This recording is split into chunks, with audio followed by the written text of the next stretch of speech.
Muito bem, irmãos. Nós vamos estar estudando hoje a lição número 8. O tema da lição é adúlteros e adultério na balança de Deus.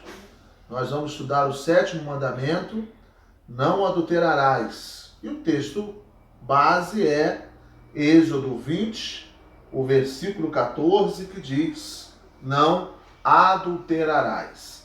Então nós vamos estar desenvolvendo a nossa lição, né? Lição número 8, e também temos alguns textos aqui e vamos estar compartilhando também e desenvolvendo cada um deles. Todo homem sabe que ao tocar em um fio de alta voltagem, corre perigo de morte. Ninguém suporta mais que 10 minutos debaixo d'água. Sem equipamentos de mergulho, se sobreviver, terá grandes sequelas. Aquele que pula do 10º andar, sem nenhuma proteção, certamente morrerá. Um motorista prudente não entra em uma curva a 360 km por hora. Deste modo, o homem sabe que as leis da natureza são implacáveis aos seus desobedientes. É de conhecimento de todos que o salário do pecado é a morte. A ira de Deus ao pecador pode ser tardia, mas mesmo vivendo sob os efeitos da graça de Jesus a todos os homens, no dia do juízo, todos receberão suas respectivas sentenças. Abra sua Bíblia em Romanos, capítulo 2, versículos de 5 a 8. Romanos, capítulo 2, versículos de 5 a 8.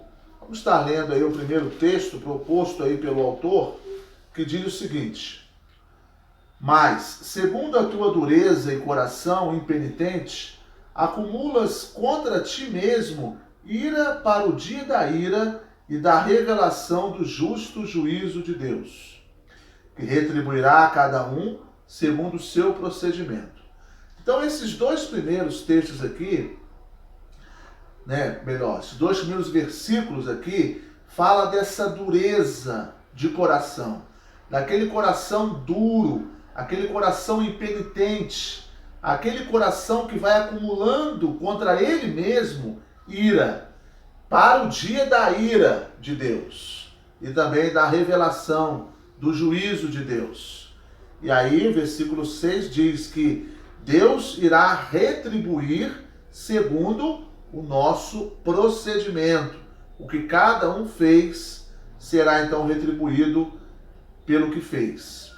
Aí ele diz, no versículo 7, a vida eterna aos que, perseverando em fazer o bem, procuram glória, honra e incorruptibilidade, mas a ira e indignação aos facciosos, que desobedecem à verdade e obedecem à injustiça. Então, o versículo de número 7 e 8 é um contraste. Por que é um contraste? Para aqueles que perseveram fazendo bem, procuram fazer aquilo que agrada a Deus, procuram viver em santidade, recebem então a vida eterna. Agora, para aqueles que são desobedientes, ele diz aqui, eles são facciosos, ou seja, vivem em facções, desobediência, contendas, diante de Deus, uma facção diante de Deus, contra a vontade de Deus, contrariando os mandamentos de Deus. Esses, então, desobedecem à verdade e obedecem à injustiça. Ou seja, eles deveriam ser obedientes à palavra de Deus e contrários, então, à injustiça. Mas não, eles desobedecem a Deus, que é a verdade, Jesus é a verdade, e são obedientes, então, à injustiça, fazendo coisas que desagradam a Deus. Esses, então, também serão retribuídos com a ira de Deus, com o castigo eterno. A sociedade atual peca não apenas por suas obras, pensamentos ou delitos, mas está em rota de colisão com o próprio Criador por duvidar ou desdenhar da sua silenciosa lei moral. Quando somos informados que alguém pecou, qual pecado lhe vem imediatamente à cabeça? Se somos informados que, em especial, o homem que exerce liderança pecou, somos seduzidos pelo pensamento de que este cometeu adultério. A sociedade dá muita ênfase ao adultério. Adultério tem o mesmo peso que roubar, que matar, que disseminar contendas, de fazer fofocas também, deixar de cooperar com dízimos e ofertas, por exemplo. Né? Então o que o autor quer dizer aqui, que quando vem na nossa mente, recebemos a informação, aquele líder tal, ele caiu em pecado. Logo nós pensamos em quê? Ele cometeu um adultério, ele cometeu então uma falha. Mas também pode ter cometido um problema também de subornar a igreja, de roubar a igreja na área financeira, ou outro tipo de pecado, né? Mas logo vem na nossa mente a questão do quê? A questão do adultério. O 7º mandamento é enfático: não adulterarás. Mas que tipo de adultério está implícito nesta lei? Então, o autor aqui ele vai colocar pelo menos 3 tipos de adultério. Um é o adultério conjugal, que nós sabemos. O outro é o adultério social. E o outro também, por último, é o adultério espiritual. E, na verdade, esse 7º mandamento, ele não especifica que é propriamente o adultério conjugal. É claro que nós vamos por essa linha de raciocínio. E também a gente tem que entender que quando nós cometemos um adultério conjugal, também estamos cometendo um adultério espiritual. Só que o adultério espiritual às vezes não é comentado, não é falado, não é divulgado. Mas uma contenda é um adultério espiritual. Uma fofoca é um adultério espiritual. Né? Uma facção é um adultério espiritual. Uma mentira é um adultério espiritual. Mas muitas vezes não é colocado como um adultério espiritual, como adultério. É simplesmente um erro, uma falha, um pecado. Mas também é um adultério, porque está traindo a palavra de Deus. Se adultério é traição, então o adultério espiritual também é uma forma de estar traindo a palavra, os princípios bíblicos, aquilo que Deus deixou para nós. Mas vamos então ao primeiro tipo de adultério que é colocado aqui, que é o adultério conjugal. Para isso ele colocou um texto de Mateus, capítulo 5, os versículos 27 ao 28. Então abra sua Bíblia aí, texto conhecido, Mateus, capítulo 5, versículos 27 ao 28. 27 e 28, né? Ouviste que foi dito, não adulterarás. Sim, está lá em Êxodo, capítulo 20, versículo 14. Então Jesus, ele cita a lei. Eu sempre disse aqui, irmãos, desde a primeira lição, que Jesus ele não veio para desfazer a lei, ele veio para cumprir a lei. E aí ele cita então o versículo número 27. Ouviste que foi dito, não adulterarás. Citando lá Êxodo, capítulo 20, o versículo 14. Eu, porém, vos digo, qualquer que olhar para uma mulher com intenção impura no coração, já adulterou com ela. Então Jesus ele vai mais além, dizendo o seguinte: se você olhar com intenção impura no seu coração para aquela mulher, você já cometeu um adultério com ela. Então não é simplesmente o ato, mas só o olhar com segundas intenções já se cometeu um adultério. O adultério satisfaz a carne, mas destrói casamentos, danifica sensivelmente a criação dos filhos. Ele pode sim satisfazer a carne de maneira temporária, mas ele destrói casamentos, destrói famílias, destrói igrejas, destrói a vida daquela pessoa, tanto aquele que cometeu como aquele que também sofreu, foi vítima de um adultério. Ambos sofrem, filhos sofrem, familiares sofrem, igreja sofre. O adultério traz sofrimento, traz doença, tanto no seio da igreja como para a família também. Fidelidade é honrar o cônjuge na ausência. Fidelidade conjugal é ser fiel quando o cônjuge não está presente. Então ele cita aqui a definição de fidelidade baseada nessa questão conjugal. Fidelidade é você honrar o cônjuge na ausência. É você, às vezes, viaja, ou você vai trabalhar, ou você está ausente né, da sua casa, ou da sua família, ou você não está com a sua esposa, com o seu cônjuge, ou com os seus filhos naquele momento, e você mantém-se fiel, né? Não olhando com segundas intenções, porque o nosso coração, dele procede as saídas da vida, né? De onde vêm os adultérios, de onde vêm as prostituições, de onde vem a impureza, de onde vêm as contendas? Jesus fala que vem do nosso coração, nasce no nosso coração. Então a fidelidade é você honrar, respeitar, né, o seu cônjuge na ausência dele, né? É você ser fiel quando o seu cônjuge não está presente. Você mostrar. Por isso que é muito importante, irmãos, é uma identificação, a aliança, né? Graças a Deus eu sempre uso a minha aliança, minha esposa também. Isso é uma identificação que você tem um compromisso, que você tem uma responsabilidade, né? Você é casado.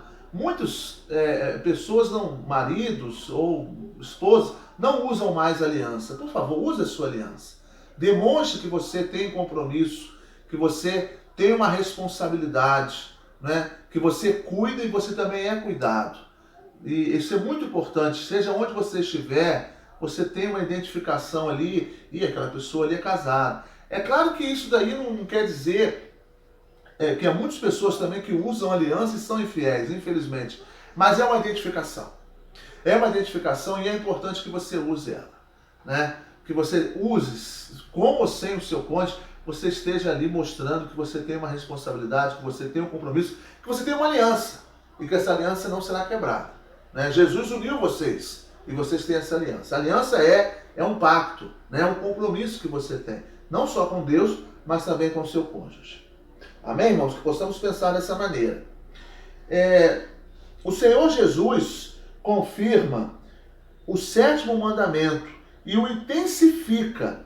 O olhar que cobiça é o mesmo que adulterar, né? Mateus capítulo 5, o versículo número 28. Eu, porém, vos digo, qualquer que olhar para uma mulher com intenção impura no coração, já a adulterou com ela. Então está no mesmo patamar, você olhando para uma pessoa, seja um homem ou mulher, né? Com a forma de você cobiçar, é o mesmo que você adulterar. Com segundas intenções, já também é um adultério. Jesus, no seu ensinamento, ele vai mais além. Ele já não fala mais do ato, ele fala do olhar. O olhar com a forma de cobiçar é o mesmo que adulterar. São os olhares que promovem fantasias, né? Através de um olhar com más intenções, um olhar cobiçando, ali o inimigo vai promovendo dentro de você fantasias eróticas com aquela pessoa. E aí já se tornou um adultério. Você está traindo a confiança do seu cônjuge.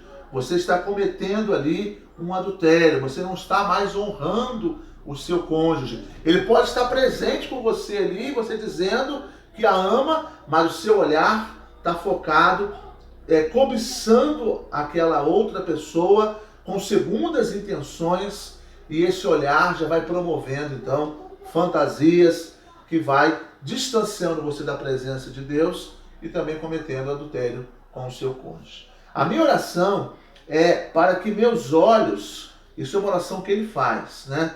A minha oração é para que meus olhos são para apenas minha esposa, para que o adultério não seja um agente destruidor da santidade. Minha oração é para que Jesus nos ajude que, ao olhar para o outro, não transformemos em coisas para serem usadas ou em um simples objeto de prazer. Essa deve ser a nossa oração. Paulo fala, aquele que está em pé, ore para que não caia, vigia, ora, para que você não caia em tentação. A gente não pode dizer, isso daí jamais eu vou fazer. Eu estou bem seguro, o meu casamento é bem alicerçado, né? Cristo é a minha rocha. Claro que Cristo é a nossa rocha, mas eu preciso vigiar. Eu preciso tomar muito cuidado. Eu preciso estar constantemente em oração. Porque Satanás ele é muito astuto. Satanás é nosso inimigo, é inimigo das nossas almas. Então a intenção dele é matar, roubar e destruir. Então a nossa oração é que Cristo nos dê força, que Cristo nos dê sabedoria, que Cristo nos dê condições para que nós não cobicemos outra pessoa, né? Não cobicemos ali com o nosso olhar, com segundas intenções, com a intenção ali de imaginar como seria com aquela pessoa, né? Isso é um adultério. Então, como nós somos de uma natureza pecaminosa, nós somos pecadores, nós somos frágeis e limitados, nós necessitamos constantemente orar. Cuidado com as redes sociais, meu amigo, meu irmão, meu amigo. Cuidado com as redes sociais.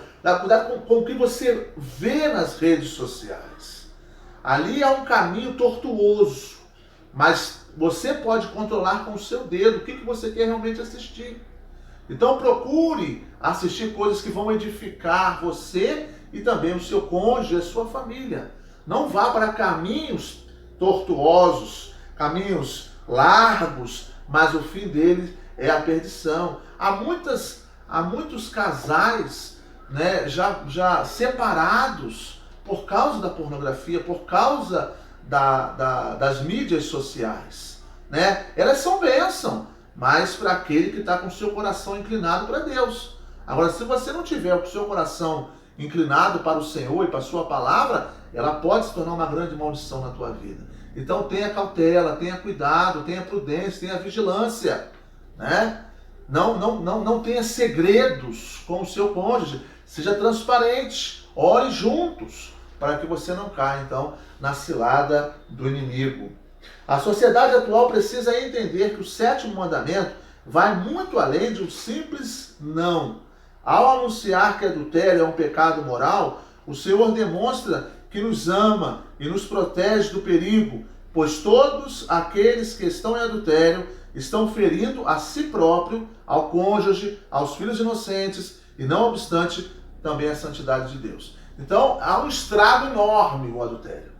Além de você prejudicar a sua própria vida, você prejudica a vida do seu cônjuge, a dos seus filhos, você prejudica o seio da igreja, você prejudica também, né, a sua caminhada cristã e fere também a santidade de Deus, né? Ainda mais você conhecedor da palavra, isso é um péssimo testemunho. Nós que somos cristãos precisamos estar vigilantes, orando, né? E se nós temos algum amigo que está sofrendo por alguma situação, alguns problemas conjugais, ore com ele, converse com ele, chame um pastor para também que possa ajudá-lo, mas não permita que isso vai florescendo até chegar ao ponto do adultério. Porque nem sempre o adultério é assim, de uma hora para outra, é todo um processo. O inimigo ele vai trabalhando, até que uma hora ele diz, caiu, está na rede, né? Está aqui comigo agora, caiu na minha cilada. Então, se você conhece alguém que está num processo doloroso no seu relacionamento conjugal, esteja ali orando, esteja ali conversando, aconselhando. Se você não quer ir sozinho, chame alguém mais maduro, mais experiente para estar junto com você. Porque um adultério, ele é doloroso para a pessoa, para o cônjuge, para os filhos inocentes e para a sociedade. O adultério social, irmãos. Abra sua Bíblia lá em Tiago, capítulo 4, o versículo 4 e o versículo 5. Tiago, capítulo 4, o versículo 4 e também o versículo de número 5. Diz assim: Infiéis, não compreendeis que a amizade do mundo é inimiga de Deus? Aquele, pois, que quiser ser amigo do mundo, constitui-se inimigo de Deus. Ou supondes que em vão afirma a Escritura: é com ciúme que por nós anseia o Espírito que ele fez habitar em nós? Então esse texto aqui de Tiago, capítulo 4, fala dessa infidelidade com relação aos nossos relacionamentos. Ele diz: será que vocês não estão compreendendo que a amizade do mundo é inimiga de Deus? Aquele, pois, que quiser ser amigo do mundo, constitui-se inimigo de Deus. Então, a outra forma também de cometermos adultério é no âmbito social, é no âmbito onde nós achamos que não tem nada a ver. Ah, isso aí todo mundo faz. Eu conheço lá o filho do pastor que faz, o filho do diácono que faz, a esposa daquele irmão lá que canta faz também. Ah, isso aí não tem nada a ver. Então, isso também é um adultério. O adultério que nós chamamos aqui, que o autor chama um adultério social. Ou seja, a pessoa ela é amiga do mundo, e se ela é amiga do mundo, ela é inimiga de Deus. Né? Porque o mundo jaz do maligno. Né? Então, se nós estamos nos satisfazendo, vivendo neste mundo, para satisfazer a nossa carne e não para glorificar a Deus, nós nos tornamos também infiéis. Às vezes vivemos muito bem com o nosso cônjuge, mas tanto o nosso cônjuge como nós vivemos uma vida completamente distante da presença de Deus. Às vezes somos até membros da igreja, mas a nossa vida, a gente ouve músicas mundanas, a gente vê coisas indecentes na televisão, né? A gente curte nas mídias sociais coisas desagradáveis, a gente sai para qualquer lugar e se diverte de uma maneira distante dos princípios bíblicos. Enfim, nós estamos sendo infiéis, nós estamos sendo amigos do mundo, né? E aí nos tornamos algo muito forte que Tiago diz aqui: inimigos de Deus. As atitudes negativas do jeitinho brasileiro é a falta do civismo, onde enganar os outros, o governo e principalmente a Deus tornou-se desculpa para a sobrevivência. Quem nunca ouviu falar de quem já foi vítima de adulteração do combustível do posto do bairro onde abastece seu veículo? Conhece alguém que adulterou o odômetro do automóvel para diminuir a quantidade de quilômetros rodados com a finalidade de valorizar o carro? E aquele vizinho que deu um jeitinho adulterando o medidor, furtando a concessionária de energia elétrica da sua região? Sem falar das fraudes contra o INSS e Bolsa Família. Quantos já colaram na prova? Lembra de alguém que conseguiu um atestado de saúde falso só para não ter que trabalhar? Adúlteros sociais também ferem diretamente o 7º mandamento, pois quebram a confiança do próximo e principalmente a lealdade a Deus, impresso em suas próprias consciências do que é correto e também do que é errado. Então o autor aqui, ele relaciona várias posturas, né, incorretas, que a gente é amigo do mundo e se torna então inimigo de Deus. Adulterar combustível, por exemplo, adulterar medidor, né, de energia elétrica, furtar a concessionária de energia elétrica, aquele gatilho. Ah, todo mundo faz isso, também vou fazer aqui para poder facilitar as coisas. Isso é um adultério social, né? Isso desagrada a Deus. Ah, mas todo mundo faz. Sim, mas não é porque todo mundo faz que você também tem que fazer. O que todo mundo faz está errado, então não faça. Mesmo que você, a princípio, fique no prejuízo, tem que gastar mais dinheiro, tenha que onerar mais, né, essa questão para resolver. Mas é melhor você perder aqui alguma coisa e ganhar lá na frente, por ser uma pessoa correta, uma pessoa justa, uma pessoa honesta. E não uma pessoa que está cometendo um adultério, né? Cometendo aí uma traição, uma negligência, ferindo então a sociedade, mas também ferindo os princípios bíblicos. Por isso que Tiago diz: se você é amigo do mundo, você se torna inimigo de Deus. Muito provavelmente, os adúlteros sociais têm pressa para resolver seus problemas, por isso adulteram para a realização dos seus objetivos. Que tenhamos paciência para esperar em Deus e receber do Senhor as suas promessas. Irmãos, nós precisamos esperar em Deus. A confiança em Deus, a nossa fidelidade às Escrituras Sagradas, nós sempre temos boas recompensas. Abençoado é aquele que teme ao Senhor. Abençoado é aquele que faz a vontade de Deus. Mesmo que ele sofra por fazer a vontade de Deus, mas ele ganha lá na frente a coroa incorruptível, a vida eterna. Abra sua Bíblia lá no Salmo 101, o versículo 7. Salmo de número 101, o versículo de número 7. Diz assim: não há de ficar em minha casa, olha a palavra, não há de ficar em minha casa o que usa de fraude, o que profere mentiras, não permanecerá ante os meus olhos. Né? Então, essa passagem aqui fala que não é adotado um jeitinho brasileiro. Não é aceitável um jeitinho brasileiro. Não ficará em minha casa, não participará do meu banquete aquele que usa de fraude, aquele que profere mentiras, não permanecerá ante os meus olhos. Ou seja, não será abençoado.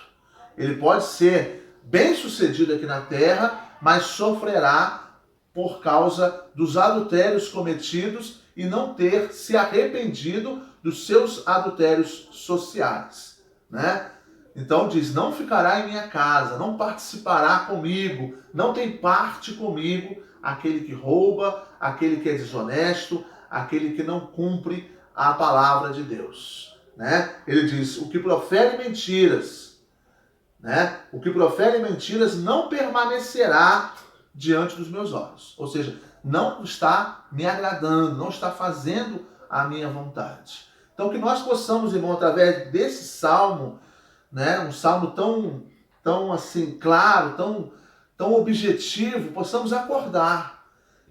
Se você tem uma empresa ou se você ocupa um cargo aonde você tem muitas responsabilidades, seja honesto. Seja honesto, seja íntegro. Paulo fala do homem irrepreensível, ou seja, aquele homem que não tem uma culpa de nada, não leva aquela culpa, né? É um homem correto, é um homem íntegro, é um homem leal, é um homem fiel à palavra de Deus. Ele é inimigo do mundo e ele se torna então amigo de Deus. Nós sabemos que o mundo jaz do maligno, volto a dizer, o que temos de bom aqui neste mundo? Nada. Todas as coisas, a soberba da vida, as concupiscências dos olhos, são coisas que desagradam a Deus. Então nós precisamos ter muito cuidado para nós não entrarmos nesse ninho de cobra e ali sermos picados e morrermos por causa, às vezes, de algum agrado ou de alguma oferta, né, que o inimigo possa então nos atrair. Então temos esse cuidado com relação a isso. Vamos caminhar, irmãos. E o terceiro é o adultério espiritual. Abra sua Bíblia em Mateus 12, 39. Ele então relaciona esses três tipos de adultério: o conjugal, o social e agora também o espiritual, né? Mateus capítulo 12, o versículo de número 39. Abra sua Bíblia aí, Mateus 12, 39. Diz assim a palavra de Deus. Ele, porém, respondeu: uma geração má e adúltera pede um sinal, mas nenhum sinal lhe será dado, senão do profeta Jonas. Existia uma multidão que desconfiava de Jesus. Será filho de Deus mesmo? Faz isso porque Beelzebu está sobre ele. Mateus 12, 24. Então Jesus diz que o sinal que será dado para comprovar que é filho de Deus é idêntico ao que acontece com o profeta Jonas. Ou seja, 3 dias na boca do peixe. 3 dias ele ficaria na terra, mas ressuscitaria. Então ali, em nenhum momento, Jesus começou então a dar sinais do que ele estava fazendo ali. O maior sinal seria a sua ressurreição. Aí ele cita o profeta Jonas, que ficou 3 dias na boca do peixe, no ventre do peixe, não é isso? E Jesus fala, olha, não haverá mais nenhum sinal. Todos os sinais já foram dados, senão do profeta Jonas. Ou seja, assim como Jonas ficou 3 dias no peixe, eu também irei ressuscitar no 3º dia, mostrando que esse será o grande sinal aonde ele iria vencer a morte e morrendo pelos nossos pecados e no 3º dia ressuscitando. Como explicar o que Jesus chamou de geração adúltera? Geração adúltera é aquela comprometida com muitos deuses. É quando o ser humano deixa de acreditar em Deus e só se relaciona com ele por interesse. O grande adultério contra Deus é quando alguém deixa de adorá-lo e passa a adorar a si mesmo, vive para satisfazer as suas próprias vontades, serve a si mesmo e não a Deus. Como tem isso? Nós sabemos que o primeiro mandamento é: não terás outros deuses diante de mim. Ou seja, se eu tiver outros deuses na minha vida, eu me torno uma pessoa adúltera. Eu preciso ter Deus como o único e suficiente na minha vida. Então, se eu adoro a mim mesmo, adoro a minha casa, adoro o meu carro, adoro as minhas filhas, o meu cônjuge, o meu trabalho, eu estou sendo adúltero. Eu devo adorar e servir unicamente a Deus. Amar a Deus, esse é o primeiro grande mandamento. Amar a Deus sobre todas as coisas. Aí sim vem o segundo, amar o nosso próximo como a nós mesmos. Esse texto não fala do amor próprio, ele fala do amor ao outro, de você servir o outro. A Bíblia, ela não fala de amor próprio. Marquem isso, irmãos. A Bíblia fala de amor ao outro, amar ao próximo. Se eu gosto de mim, se eu me amo, eu primeiro devo amar o próximo, aquela pessoa que está comigo, que eu convivo com ela, que está... Às vezes nem é uma pessoa que eu convivo, mas é uma pessoa que eu vejo e ali eu passo a amá-la, passo a ajudá-la, a cuidar daquela pessoa. Ter esse sentimento pelo outro, de amor, de bondade, de compaixão. Nós precisamos estar avaliando a nossa vida. Nós estamos vivendo dias difíceis, muito difíceis. E às vezes a gente só percebe o amor próprio. Pensar só em si mesmo, esquecer do outro. E se eu amo a Deus sobre todas as coisas, vai ser criado esse sentimento no meu coração de amar ao próximo. Jesus em nenhum momento ele pensou nele, ele pensou no outro. Ele pensou nos discípulos, ele pensou na humanidade naquela cruz. Então ele não pensou nele. Ele se entregou por amor a nós. Nós temos ali em Filipenses, fala o qual deu a sua vida por amor a nós. Nós temos Romanos também 8, o amor de Deus foi tão grande que ele entregou o seu único filho por amor a nós, demonstrando carinho, amor, compaixão pelo outro. Então, o adultério espiritual é você deixar de amar a Deus e passar a amar outras coisas. Você se ocupa com tantas coisas, você se ocupa com tantos afazeres, que você deixa então Jesus de lado.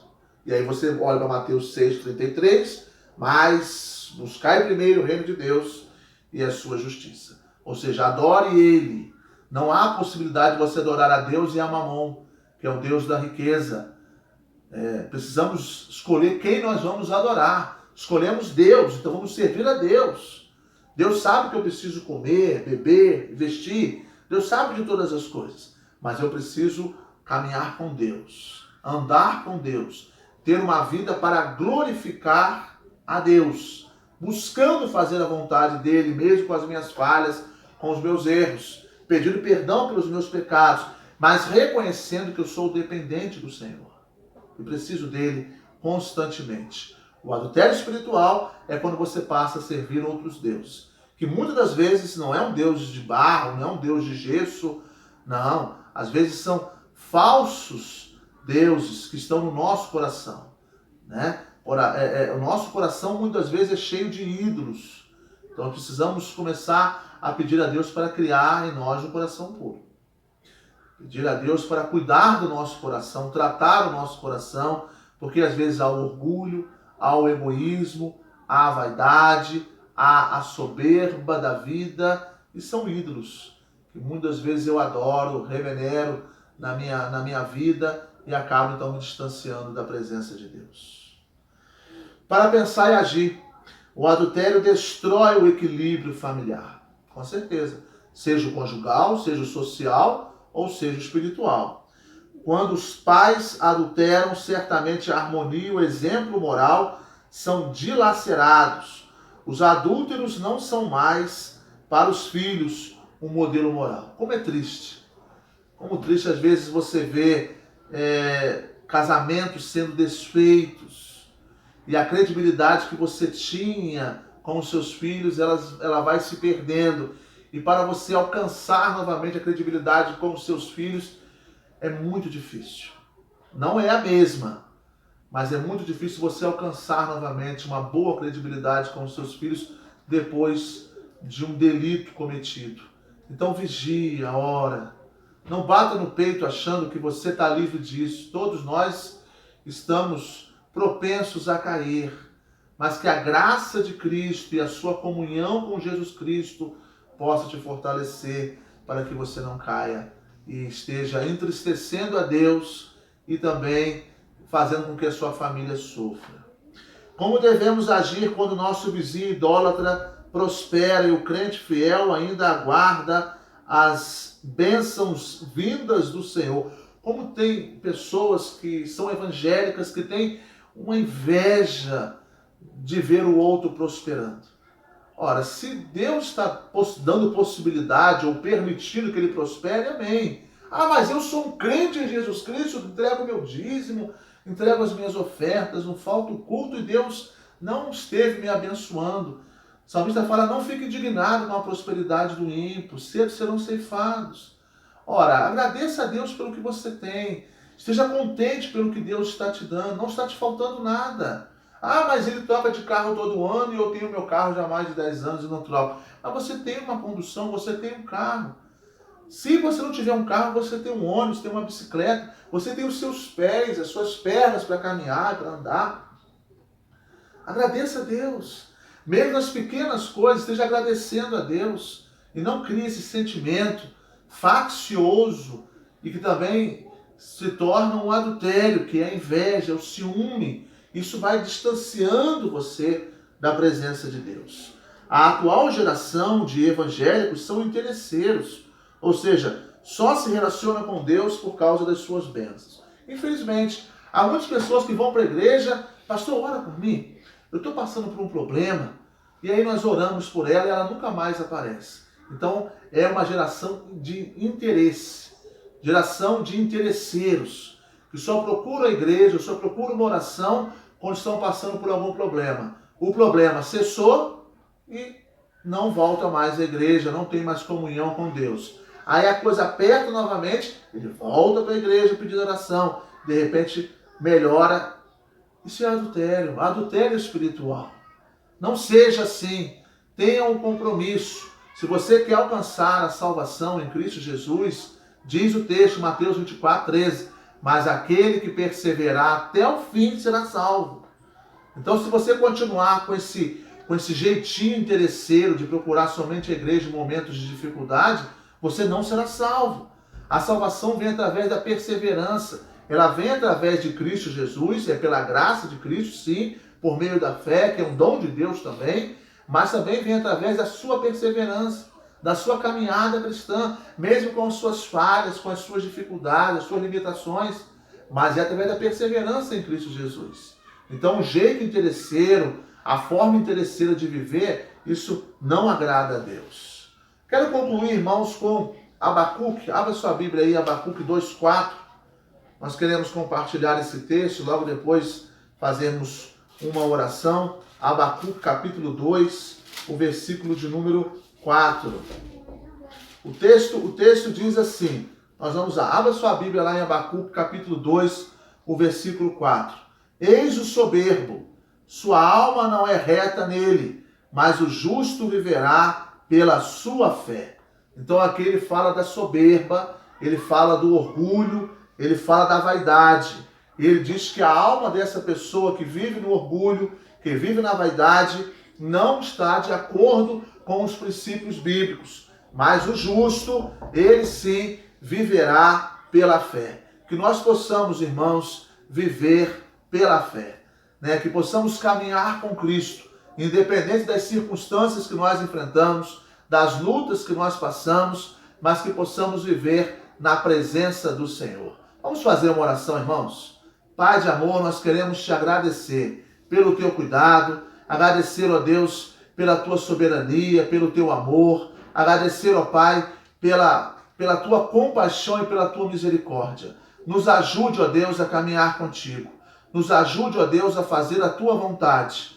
Nesse mundo, ó Pai, há muitas ofertas. Há muitas ofertas que vêm para nos tentar, nos prejudicar. Mas que o Senhor nos dê força para nós não sermos atraídos, ó Deus, por essas ofertas, mas estarmos com os nossos olhos fixos em Ti, em saber que o Senhor é o autor e consumador da nossa fé. Cuida da nossa igreja, cuida de cada irmão, e que esta lição, ó Deus, possa ir ao encontro de cada coração, para que possamos viver uma vida reta ao Teu lado, uma vida, ó Deus, que agrade e faça a Tua vontade. Nós fazemos esta oração em nome do Teu Filho amado Jesus. Amém, Senhor. Deus te abençoe.